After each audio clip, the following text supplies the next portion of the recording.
Subscribe करें और bell दबाएं ताकि कोई खबर रह न जाए।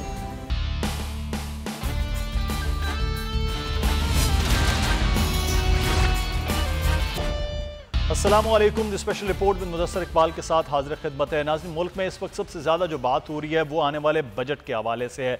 बिल्कुल इस बार चीज़ें मुख्तलिफ नज़र आ रही हैं कि हुकूमत मुआशी बेहतरी के दावे कर रही है और अपोजिशन उससे बिल्कुल हट कर बात कर रही है, तमाम तर चीज़ों को डिनाई कर रही है कि 3 साल में मईशत जिस तरह से तेज़ी के साथ नीचे आई है अभी भी आदाद शुमार गलत हैं। यह अपोजिशन का मौक़िफ़ है, जबकि हुकूमत ये कह रही है कि हम अब मुस्बत मामलात में आगे बढ़ रहे हैं। वज़ीर आज़म उसके बार बार ये दावा कर चुके हैं। बाकी क्या ऐसा है या नहीं है, और बिजनेस कम्युनिटी के लिए ख़ास तौर पर क्या वाकई आसानियाँ हो रही हैं, जिसके बारे में पिछले 1 साल से भी कहा गया कि बड़े बिजनेसमैन तो शायद कुछ ना कुछ बेहतरी उनके आगे, और ख़ास तौर पर 5 से 6 सेक्टर्स में जहाँ पे एक्सपोर्ट और प्रोडक्शन बढ़ी है वहाँ उनके लिए बेहतरी हुई है। आज हम इस सूरत हाल पर बात भी करेंगे। हमारे साथ इस वक्त 2 बिजनेसमैन भी मौजूद हैं, हमारे मुआशियात भी हैं। एक तो मिर्ज़ा इश्तियाक बेग साहब, बहुत शुक्रिया बेग साहब आपके वक्त का। एक तो चैम्बर ऑफ कॉमर्स के मुख्तलिफ मामलात में हमेशा से वो हेड करते आए हैं, लीड करते हैं चीज़ों को, लेकिन दूसरा वो ख़ुद भी एक एक्सपोर्टर्स के साथ साथ एक पाकिस्तान मुस्लिम नून जैसी बड़ी जमात के साथ भी ताल्लुक़ रखते हैं। तो हम तमाम तर पहलुओं को उनसे बात करेंगे। बेग साहब आपका शुक्रिया अदा करते हैं। आसिफ समसम साहब हमारे साथ मौजूद हैं, फॉर्मर चेयरमैन आबाद हैं। जिस तरह से हम मुख्तलिफ प्रोग्राम्स में आपको बता रहे होते हैं कि ये रियल स्टेट का सेक्टर और जो कंस्ट्रक्शन का सेक्टर है उसमें इस 1 साल में काफ़ी बेहतरी आई है, क्योंकि बहुत सी इमारात और बहुत से जो मिनिस्ट्रीज़ के मामलात हैं वो आने से जहाँ रोज़गार भी बढ़ा है वहाँ बिज़नेस में भी बेहतरी हुई है। तो आसिफ समसम के साथ भी हम बात करेंगे। मिर्ज़ा इश्तियाक बेग साहब आपसे आगाज़ करते हैं। बेग साहब, ये इस वक्त जो हुकूमत दावा कर रही है कि बड़ी बेहतरी है उन माशी आशारियों के अंदर, फिर ये भी बात हो रही है कि पहले खुद IMF जो रिपोर्ट दे रहा था उसको तो मान लिया गया कि जनाब ये बड़ा मनफी में जा रहा है। अब तो IMF जो रिपोर्ट दे रहा है वो भी बेहतरी की अगले आने 1 साल के लिए 2 साल के लिए। तो क्या वाकई मईशत में पिछले 2019-20 के बाद 20-21 में वो बेहतरी हुई है, और क्या 21 और 22 का बजट और जो मईशत का एक रुख तयन कर रही है हुकूमत वाकई बेहतर होगा? Thank you very much Mudassar साहब। It's always a pleasure to be in your programme. देखिए, पहले जैसे आपने अभी इंट्रो में किया कि कुछ अरसे पहले नए वजीर खजाना आए जो तीसरे वजीर खजाना थे, और आते के साथ उन्होंने इस तरह की स्टेटमेंट दी कि पाकिस्तान की मईशत जो है वो तबाही पे दहाने पे खड़ी है। साथ ही उन्होंने प्रीवियस हमारे फाइनेंस मिनिस्टर थे हफीज शेख साहब बताया कि उनकी तमाम पॉलिसीज जो खराब थी, जिसमें इंटरेस्ट रेट जो था वो बहुत हायर साइड के ऊपर था, और उन्होंने ये भी कहा कि IMF ने हमें बहुत गलत डिक्टेट किया है, हमें उनकी शराइत नहीं माननी चाहिए थी। जब उन्होंने इस तरह की बात की और तो इस तरह का एक तासुर जो था वो पैदा हुआ कि इस बार की हालात जो हैं वो लास्ट ईयर की तरह ही हमारे होंगे, और GDP जो है वो जिस तरह माइनस में गई थी इस बार भी शायद वही हालात हैं। मगर कुछ दिनों पहले सडनली हुकूमत ने यह अनाउंस किया है कि नहीं जी, हम 3.94% GDP जो है वो इस बार अचीव कर रहे हैं, जो कि अच्छी चीज़ है टू बी वेरी फ्रैंक। अच्छा, अभी आपने एक चीज़ और भी कही है कि through out this year IMF और वर्ल्ड बैंक कहता रहा है कि पाकिस्तान की जो GDP होगी वो 1.5 से ज़्यादा नहीं होगी। तो अब जो हुकूमत ने ये कहा है कि 3.94 है, तो इस वजह से अपोजिशन भी ये समझने से कासिर रही है कि एकदम से विदिन अ मंथ ये तमाम चीज़ें इस तरीके से पॉसिबल हुई कि वो जो फाइनेंस मिनिस्टर ये कहते हुए आए थे, और तो वो थोड़ा सा इसकी वजह से इस तरह की सूरत हाल हुई है। अब मैं आपको बताऊं कि जी देखिए, इस साल कुछ पॉजिटिव चीज़ें हमारे पास हुई हैं, जिसमें सबसे बड़ी चीज़ अगर हम बजट की तरफ जा रहे हैं और हम 3.94 को कह रहे हैं कि हमें GDP आई है, इसमें सबसे बड़ा कंट्रीब्यूशन जो है हमारा वो रेमिटेंसेस का है। अच्छा, रेमिटेंसेस का यह है कि कोई हुकूमत का इसके अंदर बहुत बड़ा काम नहीं है। ये ओवरसीज पाकिस्तान से बाहर थे, उन्होंने मेहनत की, उन्होंने भेजा, और पाकिस्तान की तारीख में मुदस्सर साहब मुझे आज तक ये याद नहीं है कि इतना बड़ा अमाउंट आया हो। मंथली तकरीबन 2.25 बिलियन, और इसको हम करते हैं तो सुना ये जा रहा है कि इस बार हम शायद $27 बिलियन का हदफ हासिल करेंगे जो हमारी टोटल एक्सपोर्ट से बहुत ज्यादा है। ये बहुत पॉजिटिव चीज हुई है मतलब, जिससे हमारी मीशत को बहुत ज्यादा, हमारा करंट अकाउंट डेफिसिट जो कम हुआ है उसकी वजह यह है कि हमारी जो रेमिटेंसेज हैं वो तकरीबन 24% के अंदर इजाफा हुआ है। बेग साहब, आप ये कह रहे हैं कि इसमें हुकूमत का इतना नहीं हो, लेकिन हुकूमत करी हमारी पॉलिसीज की वजह से और एतमाद की वजह से अब रेमिटेंस बढ़ा है। कहते पहले भी लोग बाहर काम कर रहे थे, पहले भी जो ओवरसीज हमारे हैं वो इतनी मेहनत कर रहे थे, लेकिन वो पैसा उस तरह से पाकिस्तान में नहीं आ रहा था। अब 2 चैनल्स के जरिए, एक तो रेमिटेंस डायरेक्ट आ रही, दूसरा रोशन डिजिटल अकाउंट के मद में $1 अरब जो है वो देखा गया कि वो आया। तो करें पॉलिसीज हमारी बेहतर है। मुदस्सिर साहब, देखिए, हमारा रोशन डिजिटल जो है वो एक डिफरेंट चीज है।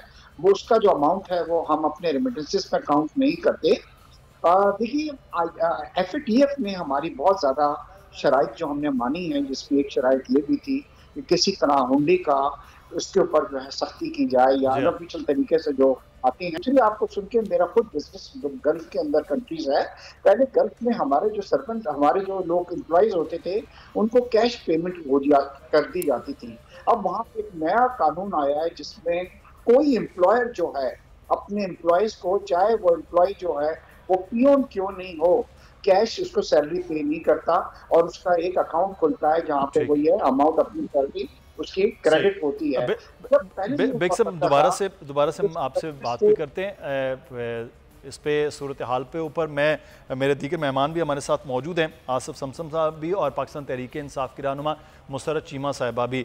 मुसर्रत चीमा साहब, मैं पहले आपसे आगाज़ कर लूँ। ये आज 1 घंटे की करीब न्यूज़ कॉन्फ्रेंस थी वज़ीर आला सिंध की, और वफाक के ख़िलाफ़ पूरी एक चार्जशीट थी, और उन्होंने बताया कि कब से 3 साल से KP और पंजाब के लिए जो स्कीम्स हैं उसके मुकाबले में वफाक की जानिब से सबसे बड़े शहर कराची में जो सबसे ज़्यादा रेवेन्यू जनरेट करके दे रहा है, उसके साथ ज़्यादती हो रही कि यहाँ सुतेलों वाला मामला है, किसी किस्म की कोई नहीं चीज़ हो रही है। यहाँ कोई वफाक की जानिब से बड़ी स्कीम्स नहीं है, जो स्कीम्स चल रही हैं पिछले 5 साल से उसी को भी मुकम्मल नहीं किया जा रहा है। ये क्या वजह है कि आपकी हुकूमत अगर पंजाब में है तो वफाक पंजाब की जानिब रुख कर रहा है, अगर आपकी हुकूमत KP के में है तो वहीं पर है, तो ये निगलेक्ट सिंध जैसे सूबे को क्यों किया जा रहा है? बिस्मिल्लाहिर्रहमानिर्रहीम, बहुत शुक्रिया। देखें मुदस्सर भाई, एक होती है एलिगेशन बराए एलिगेशन। बड़े अफसोस के साथ कहना पड़ता है, जो एक सिटिंग CM ने और जो प्रेस कॉन्फ्रेंस की, वो बिल्कुल ऐसे लग रहा था कि जैसे किसी दुश्मन मुल्क की हुकूमत के ख़िलाफ़ आप एक प्रेस कॉन्फ्रेंस कर रहे हैं, और इंतहाई गैर ज़िम्मेदाराना गुफ्तगू एज़ यूजुअल। उसके पीछे कुछ मुहरक़ात हैं, वो मैं आपके सामने आपके चैनल के तवस्सुस से अवाम के आगे रखूँगी। देखें, जो रियलिटी है वो ये है कि जो पाकिस्तान तहरीक इंसाफ की गवर्नमेंट है, उन्होंने 32% एक्स्ट्रा जो बजट था पिछले 3 सालों में, जो माजी में कराची के लिए या सिंध के लिए मुख्तस किया जाता रहा, उससे 32% ज़ायद हमने रखा। अब जहाँ तक रहेगी बात, जो उन्होंने ये जो एलिगेशंस लगाई हैं ना, मुझे ये बताएं कि अरबों रुपए तो हमने नालों के ऊपर, उसके अलावा जो ग्रीन लाइन का मंसूबा है जो कि सितंबर तक होपफुली इंशाल्लाह कंप्लीट हो जाएगा, हैदराबाद मुल्तान और सखर की जो मोटरवे है, इसके ऊपर 1 रुपया भी अगर सिंध गवर्नमेंट ने लगाया हो, और NHA के ऊपर एक और हर वक्त ये जिस तरह से एलिगेशंस लगाते रहते हैं, उसके अलावा मैं ये अर्ज़ करूं कि पाकिस्तान तहरीक इंसाफ की गवर्नमेंट ने अगर सिंध के लिए जो कुछ किया है, और आगे मज़ीद इमरान खान साहब भी वो वज़ीर आज़म हैं जिन्होंने कराची पैकेज का ऐलान किया, हमने अगर कुछ किया है या करना है वो सिंध गवर्नमेंट के लिए नहीं, सिंध की आवाम के लिए। उसकी वजह यह है कि सिंध और कराची पाकिस्तान है, और हम पाकिस्तान की जो आवाम है, इस मुल्क के जितने भी वसाइल हैं उनके ऊपर उनका बुनियादी हक है, वो किसी के ऊपर एहसान नहीं है। लेकिन अफसोस के साथ कहना पड़ता है कि अपनी परफॉर्मेंस इनकी फेडरल में भी इनकी मुख्तलिफ अदवार में हुकूमत रही, फिर 2008 से 2013 तक ये लोग, एक्सक्यूज़ मी, सही। अच्छा, लेकिन एक चीज़ जो है वो ये है कि आप जो बात कर रही हैं 2013 तक देखें, जी इनकी हुकूमत फेडरल में भी थी, 13वां साल है इनका सूबे के अंदर हुकूमत को। जी। मुसलसल ये क्रिटिसाइज करते हैं सिर्फ आवाम को गुमराह करने के लिए, अपनी नालायकी, नाअहली और करप्शन से नज़र हटाने के लिए। ये बताया जाए कि 13 साल अगर इकट्ठे किसी हुकूमत को मिले, जबकि उनकी फेडरल में भी उनमें से 5 साल हुकूमत थी, इन्होंने सिंध की क्या बेहतरी की, सिंध के लिए क्या ये करके लाए, और इन्होंने सिंध के हालात पहले से कितने बेहतर किए, कराची के हालात कितने बेहतर किए। इनकी परफॉर्मेंस ये है कि कूड़ा तक इनसे नहीं उठाया गया, वो भी फेडरल गवर्नमेंट या आपकी आर्मी आती है और वो उठाती है। नालों के ऊपर इन्होंने कब्जा कर लिया, जिसकी वजह से तारीख का बदतरीन सैलाब वहाँ के अवाम को भुगतना पड़ा। कहने का मतलब ये है कि ये बेसलेस एलिगेशंस लगाने से आपकी जो दीवार पे लिखी हुई हकीकत है उसको आप झुटला नहीं सकते।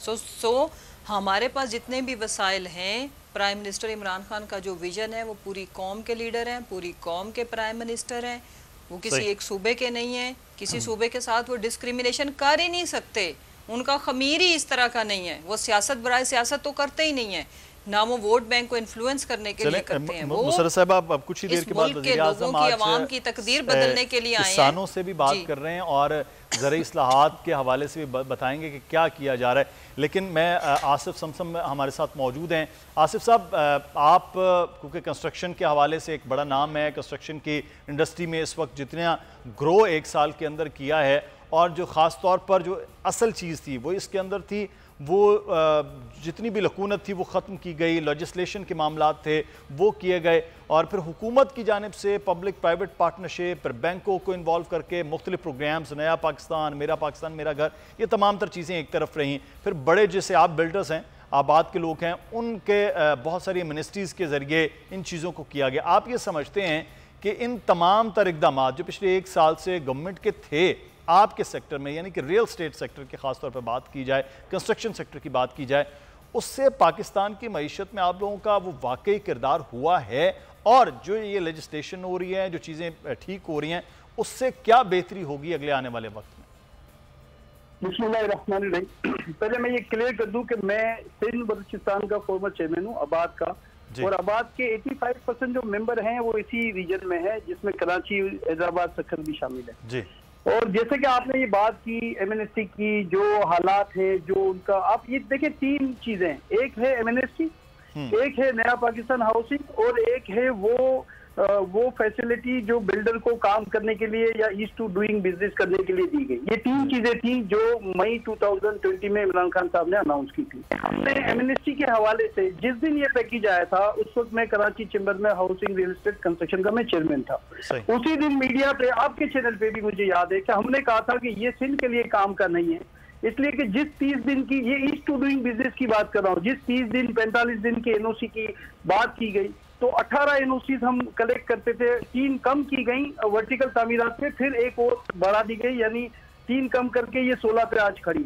तो बात ये थी कि देखिए, इमरान खान का जो विजन था कि पाकिस्तान में इस सेक्टर को चलाना है, और ये आबाद में ही इन्होंने एक अनाउंसमेंट की थी जब वो प्राइम मिनिस्टर नहीं। समझते हैं कि ये वाहिद प्राइम मिनिस्टर थे जो इलेक्शन से पहले जिन्होंने जो वादे किए वो पूरे करके दिखाए, कि इलेक्शन के बाद उन्होंने इंश्योर किया कि ये सेक्टर चले, और मैं विटनेस हूँ कि आज तक वो विलिंग है कि ये सेक्टर चले और जो रुकावटें हैं उसको दूर किया जाए। लेकिन बदकिस्मती से हमारे यहाँ मसला ये है कि हम जो सिंध के लोग हैं, वर्टिकल की जब हम बात करते हैं तो कराची सबसे बड़ा हब है, और वो इस वक्त ब्लॉक है, किसी भी वजह से ब्लॉक है। 250 प्रोजेक्ट हमारे ब्लॉक हैं, इमरान खान साहब की नॉलेज में भी हैं, हमारे जो सेक्टर के लोग हैं उनकी नॉलेज में भी हैं। हमने बारहा निशानदेही की, मैंने कराची चैम्बर के प्लेटफॉर्म से भी की। इस वक्त भी मैं रियल एस्टेट सेक्टर का मरकजी कन्वीनियर हूँ federation of Pakistan chamber of commerce का। तो ये चीजें हम बड़े करीब से मॉनिटर कर रहे हैं। देखें, बिल्डर को एमएनएससी से कोई लेना देना नहीं था। ये जो इंप्रेशन दिया गया शुरू में 2020 में, हम शुक्रिया अदा करते हैं कि हमें एमएनएससी दी गई। सॉरी टू से, ये हमारे लिए नहीं थी, ये एमएनएससी में जाती तौर पर हमारी एमएनएससी इमरान खान साहब ने पाकिस्तान के लिए दी।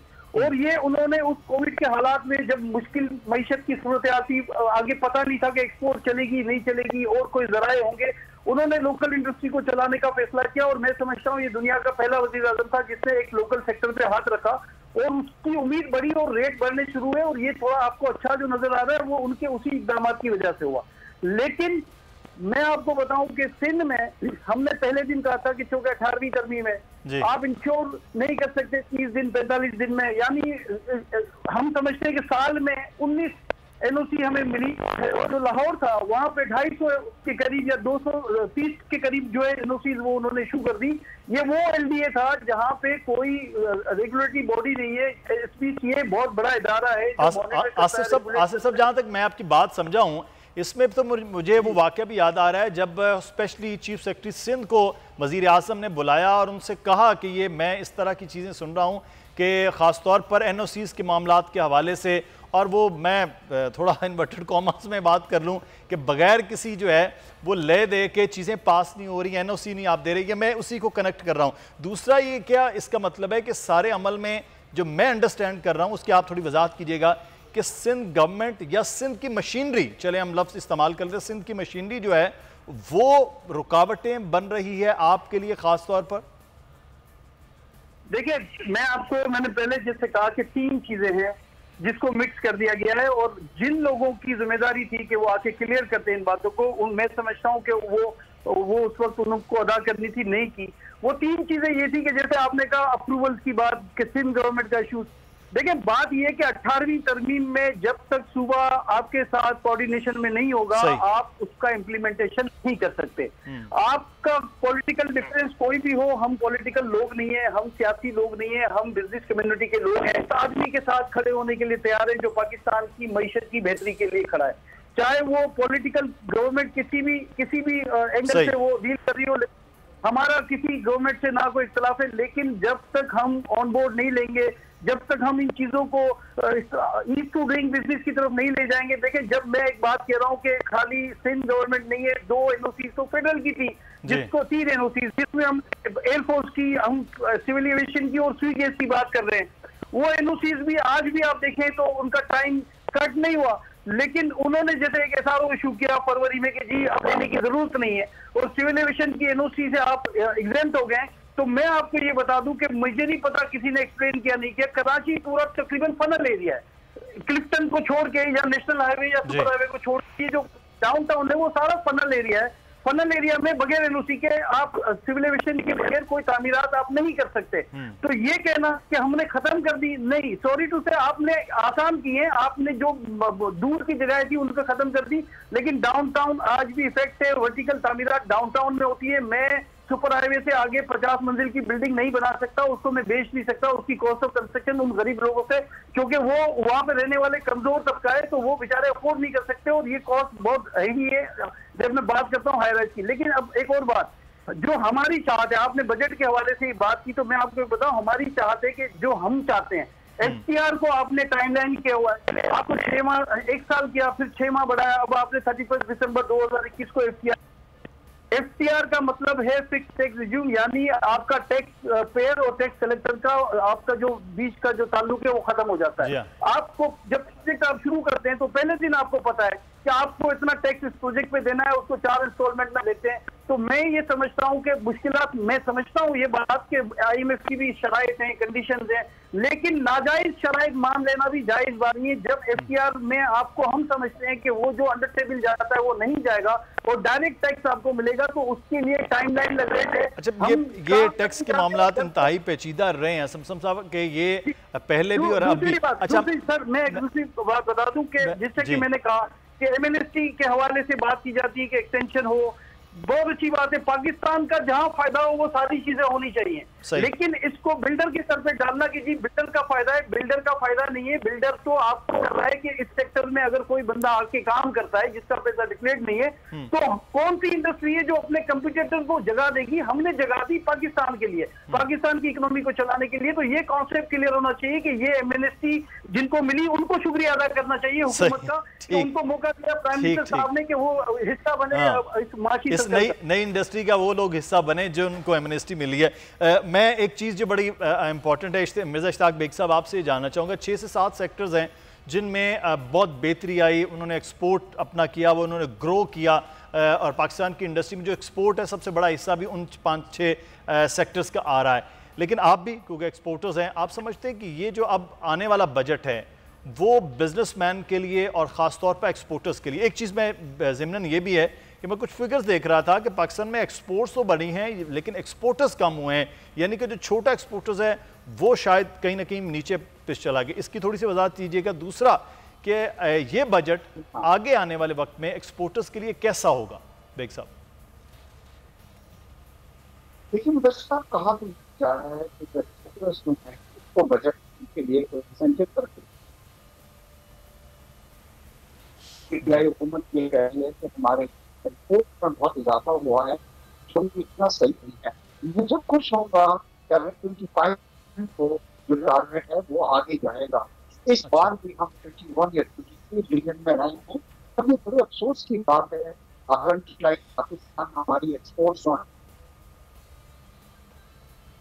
हमारी रेमिटेंसेस जो है वो उससे ज्यादा हो गई हैं। तो दूसरा यहाँ बहुत बात है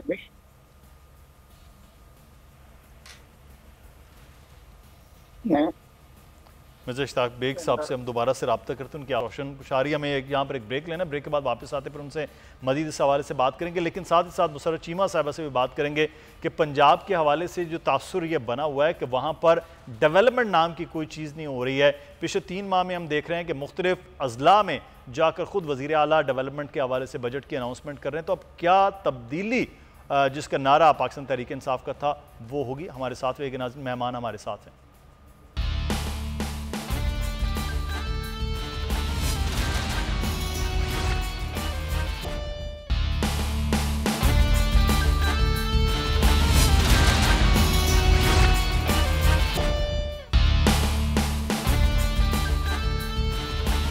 ब्रेक के बाद आपको खुश आमदीद कहते हैं। मिर्ज़ा इश्ताक बेग साहब, आप सर गुफ्तगू कर रहे थे, साथ ज़िमनन सवाल जो है वो भी लीजिएगा कि ये जो इंडस्ट्रियल सेक्टर की ग्रोथ के हवाले से ये कहा गया है, उसमें हदफ जो रखा गया है वो बड़ा 6.5 का है, और इस वक्त जिस तरह से ग्रो कर रही है आपकी इंडस्ट्री, तो ये जो अहदाफ रखे जा रहे हैं आप समझते हैं ये भी हो जाएंगे? और जो मेरा पहला सवाल था कि क्या वाकई ऐसा साजगार मामला है कि एक्सपोर्टर्स के लिए अगला आने वाला साल भी बेहतर होगा? मुदस्सिर, जो सनती शोबा जो है लार्ज स्केल मैन्युफैक्चरिंग वो 3.56 रहा है, तो ये जो है बहुत जो अब टारगेट रखा गया है वो मेरे ख्याल से उन्हें वेरी हाई साइड पे रखा गया है। मगर इस पे कोई टू वे नहीं है कि लार्ज स्केल मैन्युफैक्चरिंग के अंदर जो है वो काफी इस बात तरक्की हुई है, जिसमें सीमेंट भी आती है, जिसके अंदर टेक्सटाइल भी आता है, जिसमें फार्मास्यूटिकल भी आती है, और इस शोबे के अंदर काफी हमारी इस बार अच्छी परफॉर्मेंस रही है। मगर जो दूसरी चीज है, मैंने आपसे कहा कि अगर आप इसको ओवरऑल देखेंगे तो ये वो रिफ्लेक्ट नहीं हो रही है। हमारे जो फिगर आती है एक्सपोर्ट्स की, अगर इतनी अच्छी लार्ज स्केल मैन्युफैक्चरिंग में किया है तो हमारी 25 बिलियन से ऊपर की एक्सपोर्ट हमारी होनी चाहिए थी, जो कि नहीं गई। जबकि इस बार ये है कि चैलेंजेस जो हमें फेस हुए बिकॉज ऑफ कोरोना, हमारे पास इतने ऑर्डर्स थे। एक मेरे दोस्त हैं जो कि तमाम जितने भी ये हॉस्पिटल्स थे उनको बेडशीट्स चाहिए थी, उनको टॉवल्स चाहिए थे, उनको कर्टन्स चाहिए थे, उनको इतनी ज्यादा, और क्योंकि चाइना पे आज के रिस्ट्रिक्शन बहुत बढ़ गई हैं तो हमारी एक्सपोर्ट इस बार मतलब मेरे ख्याल से 25 बिलियन से हमारी ज्यादा होना चाहिए थी, जो नहीं हो सकी। और देखिए, इसमें एक प्रॉब्लम ये हुई कि शुरू में स्टेट बैंक ने जो था वो हमारा इंटरेस्ट रेट जो था वो 13% तक जो रखा था। मैं हमेशा ये कहता था, आपके प्रोग्राम में भी मैंने ये कहा था कि देखिए 13% से कोई इंडस्ट्रीज नहीं चलती, और बाद में जो फाइनेंस मिनिस्टर आए उन्होंने भी चीज को सेकंड किया कि पाकिस्तान की जो ग्रोथ थी अगर वो डिस्टर्ब हुई है तो उसकी एक वजह ये थी कि स्टेट बैंक ने इनिशियली जो है 13-14% के ऊपर जो था इंटरेस्ट रेट को वो लेके गए हैं। दूसरा यहाँ पे एक चीज मैं अगर आपको थोड़ा सा बताना चाह रहा हूँ, क्योंकि मैं कोई पीपल्स पार्टी का दिफा नहीं कर रहा, क्योंकि मेरा ताल्लुक पाकिस्तान मुस्लिम लीग का बिजनेस फोरम का मरकजी सदर हूँ। मगर मेरी बहन मुसर्रत चीमा साहिबा जो बतला रही थी कि सिंध में और खासतौर पर कराची के अंदर दूध की नहरें जो हैं वो यहाँ पे बह गई हैं, तो पाकिस्तान कराची के अंदर भी आपको 14 MNAs मिले थे और शायद 28 के करीब MPAs आपने यहाँ पे हुए थे। आप इमरान खान साहब पाकिस्तान आए थे, कराची आए थे और 1000 अरब का वो अनाउंस करके गए थे। मेरा ताल्लुक कराची से है, मैं कराची में रहता हूँ, और मुदस्सिर साहब आप भी कराची में रहती हैं। कोई इंफ्रास्ट्रक्चर के अंदर आपने देखा कि कोई आपको यहाँ पे काम नजर आया हो? पानी की प्रॉब्लम आज भी यही है। डिफेंस जो है जहाँ पे मतलब हम रहते हैं, एक मतलब टैंकर माफिया जो है वो डोमिनेट कर रहा है। इसी तरह दूसरे इलाकों के अंदर भी ट्रांसपोर्ट के अंदर देख लीजिए कि कितनी बड़ी प्रॉब्लम जो है कराची हाइट्स की ट्रांसपोर्ट की है। और 1000 अरब का जो अनाउंसमेंट हुआ था वो अभी तक यहाँ पे, यही वजह है कि पीटीआई इस वक्त इतनी ज्यादा उनकी रेटिंग नीचे आ गई है पॉपुलरिटी की कि 249 के अंदर एक इलेक्शन हुआ था जहाँ पे फैसल वाडा साहब जो थे वो क्लेम करते थे कि मैं जीता हुआ हूँ, आज वो 5वें नंबर पे वहां पे आए हैं। और अगर कोई और भी इस तरह के ज़िमनी इंतखाबात होते हैं तो आप देखेंगे कि पॉपुलरिटी जो है वो आपको पता लग जाएगा। इसलिए कि आप ये इस तरह के बोलते तो हैं कि हम ये कर रहे हैं और ये कर रहे हैं, मगर ऑन ग्राउंड रियलिटीज वो सही नहीं है। तो जैसे सर आप भी कराची में रहते हैं, कोई मुझे एक प्रोजेक्ट बतला दें। आमतौर पे विफाक का मैं इसकी जाहिर करता हूँ, विफाक का तो सर प्रोजेक्ट कोई नहीं है। सर चीमा साहब से बात कर लेते हैं कि विफाक के प्रोजेक्ट के हवाले से लाहौर से ज़्यादा सीट्स जो हैं वो कराची ने पाकिस्तान तहरीक इंसाफ को दी और बड़ा एक पूरा एक माहौल अलग था। लेकिन मुसर्रत चीमा साहबा कि ये एक तो मैं चाहूँगा कि ये जवाब ज़रूर हो कि यहाँ पर 1000 अरब है, वो 1000 अरब तो अभी कागज़ों में भी नहीं आया है। चले कागज़ों में आकर कुछ उसके प्रोजेक्ट्स का आगाज़ कर दिया जाए, उस पुरानी स्कीम्स हैं। दूसरा में जो मेरा सवाल आपसे है वो है पंजाब के हवाले से भी कि क्या ऐसा वहाँ पर चीज़ें, वहाँ पर भी लोगों को बड़े ये शिकायत है कि 2 साल के बाद कुछ नहीं है।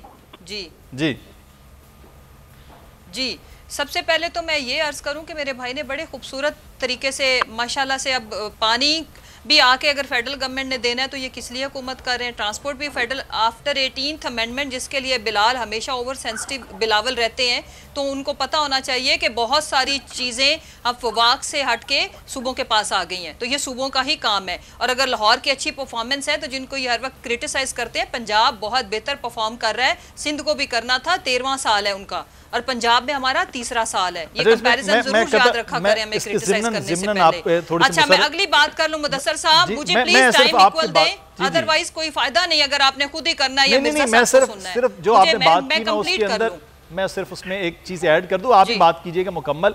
जो आप बात कर रही हैं बिल्कुल ये तो 100% बात क्लियर है कि ये 18 अमेंडमेंट के बाद सूबों का मामला है, लेकिन विफाक के 2 प्रोजेक्ट चल रहे हैं, एक पानी का और एक ट्रांसपोर्ट का, वो 3 साल में मुकम्मल नहीं हुए। मैं सिर्फ ये अर्ज है। जी बात मुकम्मल कीजिए। अच्छा जी, बड़ी अच्छी बात है कि हमारे से तो 3 साल की अकाउंटेबिलिटी की जा रही है, करें, हमारे से ही सिंध के अवाम को उम्मीदें हम पूरी करेंगे। कभी 13 साल वालों के ऊपर भी सवाल उठाया करें कि कचरा तक तो वो उठाया नहीं उन्होंने। अगली बात जो मैं अर्ज करूँ, 8 अरब हम दे रहे हैं यूनिवर्सिटीज की मद में, जो मुल्तान से सखर की जो थी मोटरवे 98 अरब रुपया में हमने दिया, उसमें कोई सिंध गवर्नमेंट ने नहीं दिया। 200 अरब रुपया जो आगे सखर से हैदराबाद की मोटरवे है। अगली जो बात है, जो पैकेज है, जो सिंध गवर्नमेंट को जो हमारे साथ इश्यूज है ना, जो ये ताज़ा तरीन किस्म की हंगामा वाली और धुआंधार किस्म की प्रेस कॉन्फ्रेंस करते हैं, हमने सिंध गवर्नमेंट को पैसे नहीं देने, क्योंकि जब सिंध के पास वफाक भी था तो फिर सरे महल बने, दुबई टावर्स बने, बाहर जायदादें बनी, कई ज्वेलरी इन्होंने रखी, लेकिन सिंध के अवाम को मिली वही गुर्बत, इफलास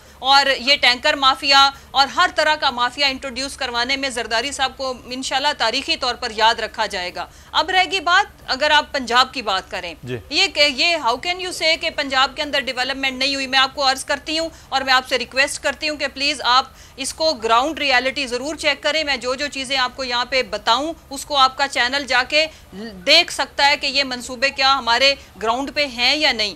2 बड़ी नहरें हमने दी हैं पंजाब को, उसके बाद 12 हॉस्पिटल्स, नए हॉस्पिटल्स, कंप्लीट बड़े हॉस्पिटल्स, 12 नई यूनिवर्सिटीज, 1000 के करीब हमने नई स्कूलों के अंदर साइंस लैब्स दी हैं, लाइब्रेरीज उसके अलावा हमने 1000 दी हैं, उसके अलावा हमने 1000 किलोमीटर मार्केट रोड दी है, फॉर्म से मार्केट की जो रसाई तक। उसके बाद आगे जो इम्पोर्टेंट चीज़ है कि हर जो ज़िला है उसको हमने उनकी नीड बेस 8 से 15 अरब रुपए का तरक्याती पैकेज तमाम डिस्ट्रिक्ट्स को दिया है। ये वेरी करता है अकॉर्डिंग टू वहाँ की जो मौरूजी हालात और वहाँ की जो ग्राउंड रियलिटी है। इम्पॉर्टेंट चीज़ क्या है, फर्स्ट टाइम पाकिस्तान की तारीख में बड़े शहरों से हटके डिप्राइव और जो महरूम इलाके थे जनूबी पंजाब बिलखुसूस, हमने 35% टोटल बजट का रिंग फेंस कर दिया जनूबी पंजाब के लिए।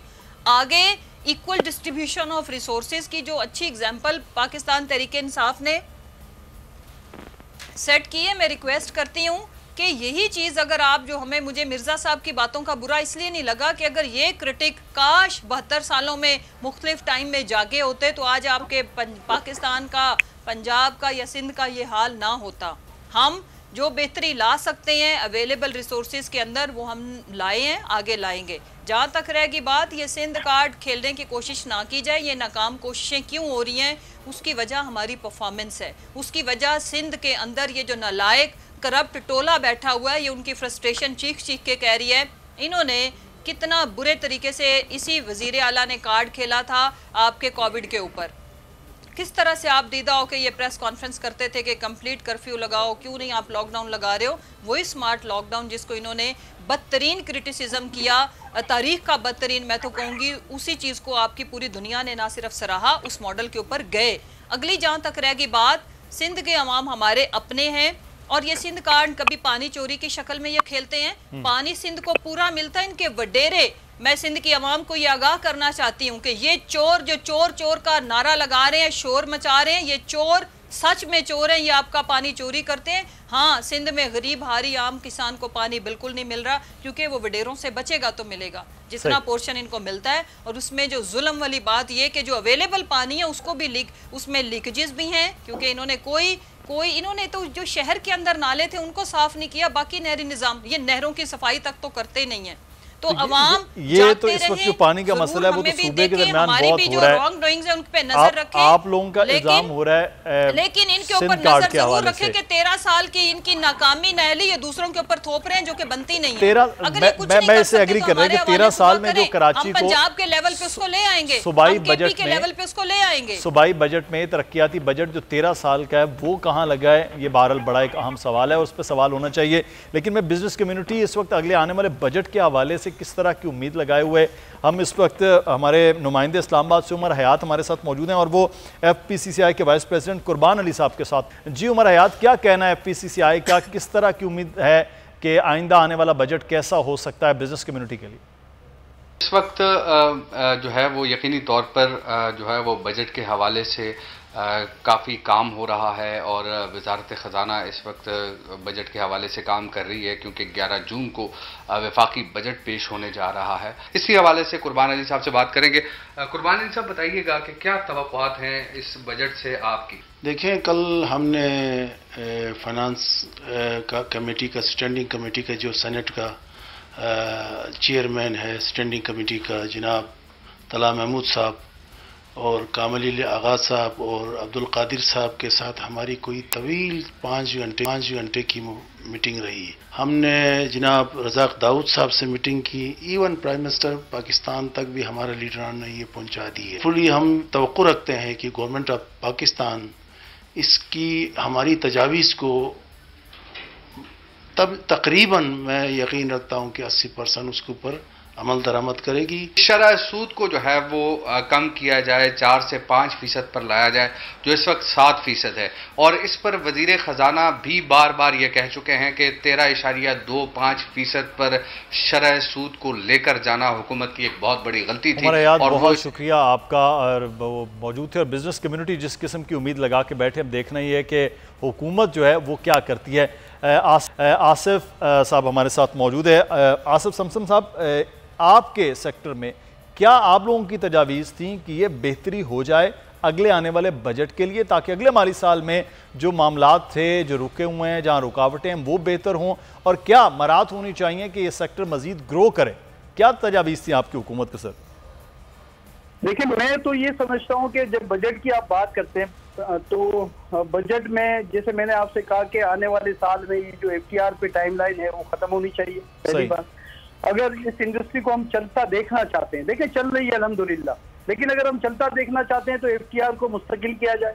इससे आपके टैक्स का रेवेन्यू बढ़ेगा, FTR का रेवेन्यू बढ़ेगा, उससे कम नहीं होगा। तो ये परसेप्शन कि कोई ये बहुत ज्यादा बेनिफिट है, देखिए ये ऑप्शनल है कि मैं चाहूँ तो आपको मैनुअल टैक्स प्रैक्टिस पे चले जाऊँ, मैं चाहूँ तो इस पे FTR पे चले जाऊँ, तो उस पे ये टाइमलाइन हट जानी चाहिए। इंडस्ट्री का दर्जा दिया गया 2020 में हमारी इस सेक्टर को, तो इंडस्ट्री का दर्जा देने का मतलब होता है कि हम जो एंड यूजर हैं, यानी जो भी, चाहे वो नए पाकिस्तान में रजिस्टर्ड हैं, वो कोई प्रोजेक्ट लाना चाहते हैं, या हमारे जो इंडिविजुअल बिल्डर, प्राइवेट बिल्डर जो काम करते हैं, उनके लिए रॉ मटेरियल यानी जो स्टील पे मुख्तलिफ टैक्सेस, यानी जो नॉर्मल टैक्स है उससे हट के आरडीज लगा दी गई हैं। इसी तरह टाइल पे आरडीज लगा दी गई हैं। तो कम अज कम हम कमर्शियल बेसिस पे नहीं बात कर रहे, जो एंड यूजर हैं, जो मेंबर हैं आबाद के, उनके लिए कम अज कम उस इंपोर्ट पे ये एग्जेम्पशन दी जाए कि प्रोडक्शन जो इनकी, जो देखिए ये तो फिगर्स हमारे बिल्कुल अप्रूवल्स में होते हैं कि अगर 8 लाख फुट में बना रहा हूँ तो 8 लाख फुट का मेरी टाइल की कंजम्पशन है,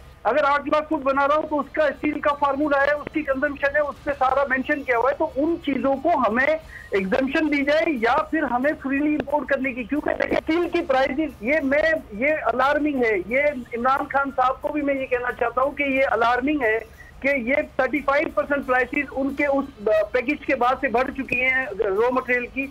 अगर ये नहीं रुकी या इनको इंश्योर नहीं किया गया किसी पॉइंट पे, तो ये जो 24 लाख 27 लाख 30 लाख, मैं लो कास्ट की बात कर रहा हूँ, जो आप बात कर रहे हैं वो चीजें वो हो नहीं सकेंगी। फिर आगे जाके ये जो भी डेवलपर्स होंगे या जो भी लोग होंगे वो इसी मुश्किल में आएंगे कि वो मीट नहीं कर सकेंगे उस प्राइस को। तो जितनी मेहनत आपने की है, देखिए बैंकिंग सेक्टर को आपने, मैं यकीन नहीं कर सकता कि उनको पाबंद किया है कि इस सेक्टर में पूरी दुनिया में था, ये पाकिस्तान में नहीं था। फोरक्लोजर लो उनको दिया और इनको पाबंद किया गया कि सब्सिडाइज भी किया जाए, इनको कम से कम उस पर जो है कर्जे दिए जाए। मैं समझता हूँ ये पाकिस्तान के लिए बहुत अच्छा साइन है, ये इस इंडस्ट्री के लिए बहुत अच्छा साइन है। देखिए इंडस्ट्री मैं नहीं हूँ, इंडस्ट्री मेरे साथ 40 से 50 इंडस्ट्री जुड़ी हुई है जिसको हम अलाइड इंडस्ट्री कहते हैं, वो सारी की सारी चलती है। लोकल इंडस्ट्री पे अगर हमने तवज्जो नहीं दी और हमने डिपेंड किया कि कोई इंपोर्ट पे हम बेस करेंगे या सिर्फ एक्सपोर्ट, देंगे एक्सपोर्ट प्राइम सेक्टर है पाकिस्तान का जो आपका रेवेन्यू लाता है, लेकिन सेकंड प्राइम सेक्टर ये है जो रोजगार देता है, स्किल लोन। हम इनको प्रमोट करेंगे और इनके जो इश्यूज है इंडस्ट्री के हवाले से, कोई बेनिफिट इंडस्ट्री का नाम मिल गया, कोई बेनिफिट नहीं इंडस्ट्री का होने के बाद हम पे वो क्या सारी शराइत तो आ गई कि एक इंडस्ट्री को क्या क्या चीजें फुलफिल करनी है, लेकिन एक इंडस्ट्री को क्या एग्जेम्पशन मिलनी है उस पर कोई जीरो, कोई आज भी काम नहीं हुआ। उस पर हमारी जो चीजें हैं, जो रेडी प्रोडक्ट है, जो हम समझते हैं कि अगर आप स्टील हमें अलाउ करेंगे तो उससे क्या होगा, कंपटीशन बढ़ेगा। जो लोकल इंडस्ट्री है, पहले दिन से हम कहते हैं कि लोकल इंडस्ट्री को हम सपोर्ट करते रहेंगे, लेकिन अगर लोकल इंडस्ट्री समझती है कि वो मीट नहीं कर सकती उन प्राइसेस को जो इंटरनेशनली, अगर 1 लाख रुपए में मुझे सरिया मिलता है, इंपोर्ट करके यहाँ पड़ता है, और मैं यहाँ 1,40,45 हज़ार रुपए में सरिया लेता हूँ, तो आप सोचें कि ये मेरा नहीं है, आपके ब्रिजेस भी महंगे होंगे, आपकी जो सरकारी डेवलपमेंट है वो भी महंगी हो रही है, और जो लोकल हाउसिंग है वो बड़ा उस पर असर पड़ेगा। जो लोकल इंडस्ट्री है, बड़ा एक अहम पॉइंट आपने दिया आसिफ साहब कि ये जो अलाइड इंडस्ट्रीज है, खासतौर पे आपको बहुत बड़ा सेक्टर है, उसके अंदर उस इंडस्ट्री के हवाले से वहाँ भी चीज़ें बेहतर होनी चाहिए, वहाँ भी स्ट्रीमलाइन होनी चाहिए, तो फिर उसकी रिफ्लेक्शन जो है वो पाकिस्तान की मईशत में नजर भी आएगी। मैं बेग साहब एक बात इजाफा कर दूं कि बात ये है कि जब हम बात करते हैं अलाइड इंडस्ट्री की, जब हम बात करते हैं लोकल इंडस्ट्रीज की, तो अगर हमने कोई, ये जो नए पाकिस्तान की बात हो रही है,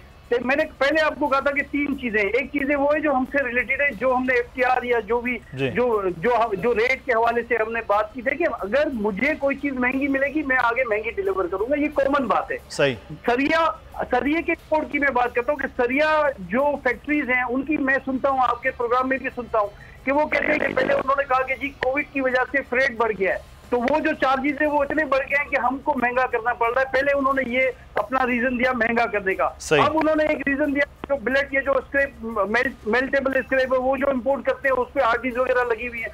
तो हुकूमत को इन सबको मिला के साथ बिठा के ये काम करना होगा कि अगर उनकी कोई इशूज है, उनके कोई मसाइल है, देखिए बिल्कुल ये इम्पोर्टेंट हो गया सर। मैं आसिफ साहब वक्त की भी कमी, मैं बेग साहब से एक सवाल बड़ा इंपॉर्टेंट है, जो एक बात हो रही थी कि सारा रुख जो है, बेग साहब आप जैसे कराची की बात कर रहे थे, मैं कराची में रहता हूँ, आप कराची में रहते हैं, आसिफ साहब कराची में रहते हैं, तो हम कराची में रह के विफाक की जानिब 3 साल से मंसूबों को क्यों देख रहे हैं? हम 13 साल के तरक्याती बजट का ही अगर तखमीना लगा लें कि वो कितने हज़ारों अरब रुपया था, वो हमें कराची में नज़र नहीं आता। मामूली सी कुछ प्रोजेक्ट्स के अलावा यहाँ को बड़े प्रोजेक्ट हमें नज़र नहीं आ रहे हैं, तो हम विफाक पे ही हमेशा आप या मैं बैठ के क्यों देखें? हमें सूबाई हुकूमत और 18 अमेंडमेंट के बाद ज़्यादा मजबूत हो गई है, हर लिहाज से मजबूत होगी, उसकी जानिब देखना चाहिए, प्रेशर तो वहाँ होना चाहिए ज़्यादा। अच्छा साहब, देखिए मेरी बहन ने ये कहा कि 18 अमेंडमेंट के बाद बात कर रहा था पानी का टैक्सेशन प्लांट्स जो था, गवर्नर साहब जो थे यहाँ पे सिंध के अंदर, उन्होंने खुद अनाउंस 1,000 अरब रुपए की जो अनाउंसमेंट की गई थी, उसके अंदर ये प्रोजेक्ट जो शामिल था। तो मेरी बहन जो कह रही है कि ये सिंध गवर्नमेंट का था, मेरे ख्याल से ये सेंटर में ये कहा था। और देखिए इससे पहले क्या हुआ है कि पीपल्स पार्टी को अगर कराची से वोट नहीं मिले तो वो कराची के लिए सॉफ्ट कॉर्नर नहीं रखते हैं, और कराची के लिए वो क्यों करेंगे? आपको 14 MNA अपनी जगह पे है, वो पैकेज मिलेगा। तो खुदारा आप कुछ कराची से करके तो दिखाएं। अभी तक कुछ नहीं हुआ सिवाय वादों के और बातों के। उसकी वजह आप कोविड भूल रहे हैं ना भाई साहब, कोविड को ज़हन में रखें। इंतखाबात और कराते हैं उस जगह पे जहाँ पे PTI की सीट थी, आप देखेंगे, क्योंकि लोगों को ये एहसास हुआ है, पीपुल आर हर्ट, कि आपने उनको सुनहरे ख्वाब दिखाए कि हम दूध की नहरें बहाएंगे और कराची में कुछ नहीं हुआ है। अच्छा मुदस्सिर साहब, इसके अलावा 2 चीजें आपने अभी एक सवाल ये भी किया था कि बिजनेस कम्युनिटी की 2 जो है इस बजट से एक्सपेक्टेशन है। एक तो GST जो है, जो 17% के ऊपर है, बिजनेस कम्युनिटी चाहती है वो 14 और 15% पे हो। इससे जनरेट होगी हमारी बिजनेस एक्टिविटीज में बहुत इजाफा होगा। और इसी तरह हमारा जो इंटरेस्ट रेट है, जो 7% जो है डिस्काउंट रेट जो स्टेट बैंक ने वो किया है, उसमें भी अगर फर्दर 1% कमी हो जाती है तो ये दोनों चीजें जो है मल्टीप्लाई करेंगी और आप देखेंगे कि हमारी एक्सपोर्ट के अंदर इजाफा होता है। जबकि चाइना के ऊपर अमेरिका ने सख्ती की है, स्पिल ओवर होके ऑर्डर्स जो है हमारे पास आ रहे हैं, मगर कुछ चीजों की वजह से जो है वो हमारी एक्सपोर्ट जो है हैम्पर हो रही है, और वो 25 से बहुत ही नीचे इस बार भी क्या 23 या 24 भी एक बेहतर से हम नहीं अचीव कर सके होंगे इसके अंदर। ठीक, बिल्कुल सही। अच्छा मैं क्विकली, मुसर्रत चीमा साहब आप गुफ्तगू कर रही थी बीच में, तो मैं चाहूँगा मुकम्मल करें। लेकिन सर एक जो चीज़ है वो ये है कि कराची में जो एक्सपेक्टेशन थी वो रिफ्लेक्शन ज़िमनी इलेक्शन में आ रही। तो आपकी जमात यहाँ सबसे बड़ी जमात थी, तो आप समझती हैं कि अगर ये रवैया हो कि 18 अमेंडमेंट है, इख्तियारात भी सूबाई हुकूमत के पास है, काम भी वो करेगी, तो फिर वोट तो नहीं मिल पाएगा पाकिस्तान तहरीक इंसाफ को, अगर ये मामला रहे। एक आम आदमी को नहीं मालूम है कि कैसे पैसा खर्च होगा। जी मुदस्सर भाई, मैं अर्ज़ करूं कि ये मैंने इनकी जो एलिगेशन थी उनके जवाब में कहा है, अवाम के लिए हम तारीखी इक़दामात कराची के लिए हम उठाने जा रहे हैं, और जो पैकेज है वो अपनी जगह पे मौजूद है। पैकेज को किसी ने ये नहीं उससे डिनाई किया कि हम उसके ऊपर नहीं जा रहे, लेकिन आपको पता होना चाहिए कि कोविड की वजह से जो एक नॉर्मल आपकी डेवलपमेंट की जो एक्टिविटी थी उसको हमने होल्ड किया, जो एक हेल्थ इमरजेंसी की वजह से, और पूरी दुनिया ने आपको पता है कि वो कोई नॉर्मल हालात नहीं थे।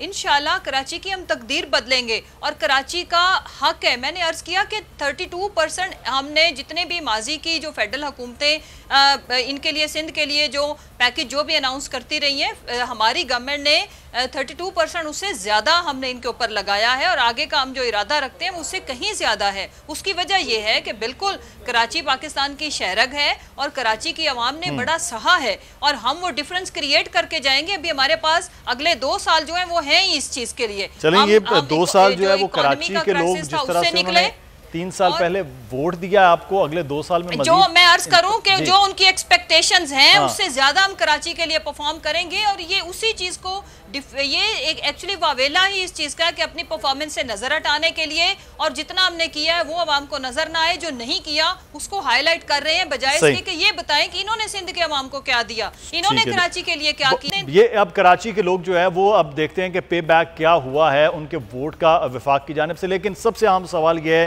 कि सूबा जिसके पास सबसे ज्यादा इख्तियार है उन्होंने क्या पे बैक करना है, ये इंपॉर्टेंट बात है। बहुत शुक्रिया मुसर्रत चीमा साहब आपके वक्त का, मिर्ज़ा इश्तियाक बेग साहब आपका बहुत शुक्रिया, और आसिफ समसम साहब आपका भी बहुत शुक्रिया। प्रोग्राम से मुदस्सिर इकबाल को इजाज़त दीजिए, कल फिर बजट के हवाले से कुछ मज़ीद बात होगी। अपना ख्याल रखिएगा, अल्लाह हाफ़िज़।